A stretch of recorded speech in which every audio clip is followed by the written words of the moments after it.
Good afternoon. It's Saturday the 28th of February. One or two of you have been writing to me to wonder where I've gone. I haven't run away. But I think in the last video, I mentioned that Deborah had a health problem and that was sort of my priority. Well, it got a lot more serious than we thought. So I've been going backwards and forwards with her, driving around for scans and tests, biopsies and all that nonsense, whatever goes on. And that's really my priority at the moment. I was planning to do some jobs over winter, but nothing's really materialised. I think I've had about 2 or 3 jobs since November. It's been very, very quiet, but it usually is that time of year. And that's why I planned on doing the hydroven. But I didn't realise it was going to be one of the most coldest winters we've ever had. It's been a bitter bitch of a winter. Like I'm burning wood pellets on my stove like it's like an elephant eating strawberries. Unbelievable amount of cold. And today's about -1, so that's the warmest it's been for months. And tomorrow -25 again. So we're all getting a bit sort of cabin fever at the moment. And I'm not going to sort of go out sandblasting because I needed to take the hydroven to bits. You know, take the engine out, sandblast the frame and mess about with it, but it's just too bloody cold.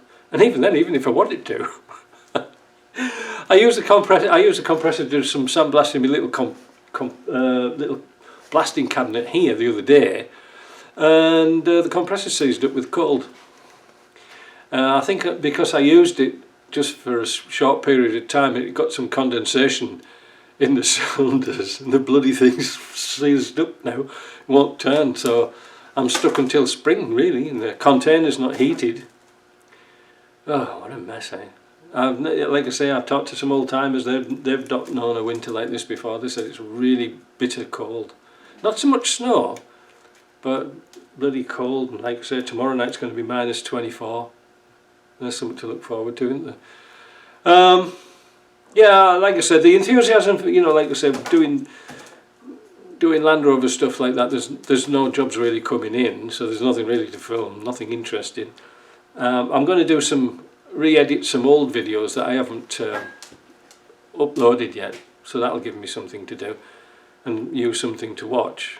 But that's where I've been. That's what I've been doing, just moping about really and driving.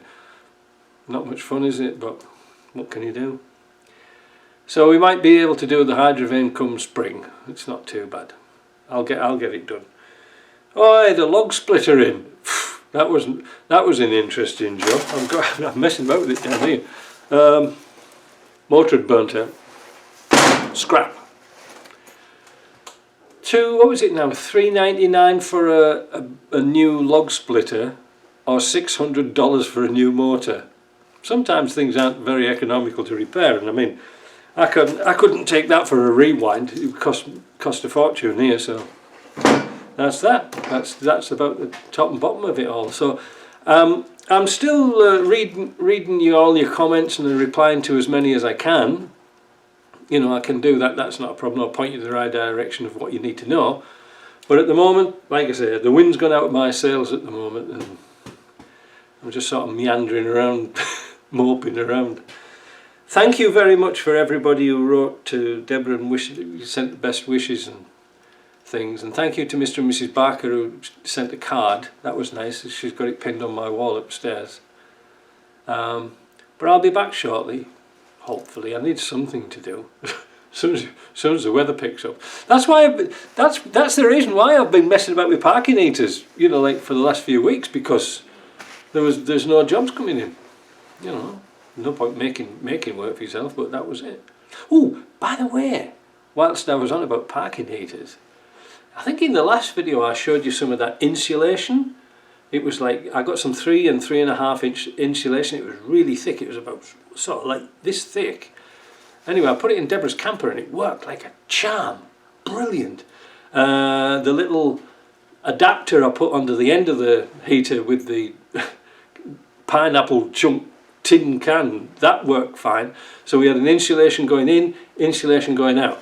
Worked beautifully, and we think it's about 30% better fuel economy, because now she doesn't have to have it on so high to compensate for the cold that's been lost in a little cabin, so that's worked good. But a little top tip, two top tips, not one, just two. If you're going to do that, that foam stuff doesn't bend very well. It's kind of restrictive. So Deborah's heater came out like this. It came up and then did like a swan neck. It didn't really like that. You couldn't bend it. It wanted to flex out straight. So what we ended up doing was buying two 90-degree bends and then cut the foam at 45 degrees and got it to fit. I can't really show you because it's miles away. I wish I took my camera. I forgot all about it. That really worked superb. I'm very pleased about that. But it did save a bit of fuel. But like I say, the top tip was it doesn't like being bent. Oh, the other top tip I forgot. The hose, you know, when you get your kit, there's a flexible hose. That's 3-inch diameter, outside diameter. If you're going to put like joints or anything like that in between, get the 3.5 to compensate for the hose clip, because I had a hell of a job trying to get that original pipe through the insulation. So 3.5 just gives you that little bit more room to wriggle with. I wish, like I say, I never thought. I went up a couple of weeks ago and got it all set up, and I forgot to take my phone, and I didn't get any pictures of it. I'll try and get some pictures of it one day. But anyway, it worked, and like I say, it's saved a lot on fuel. We can only guess it's 30% because, well, she's not putting so much fuel in the camper. So there we go, top tip.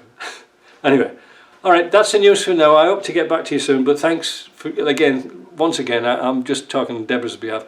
Thank you for all your kind words, and we'll be back shortly. See ya.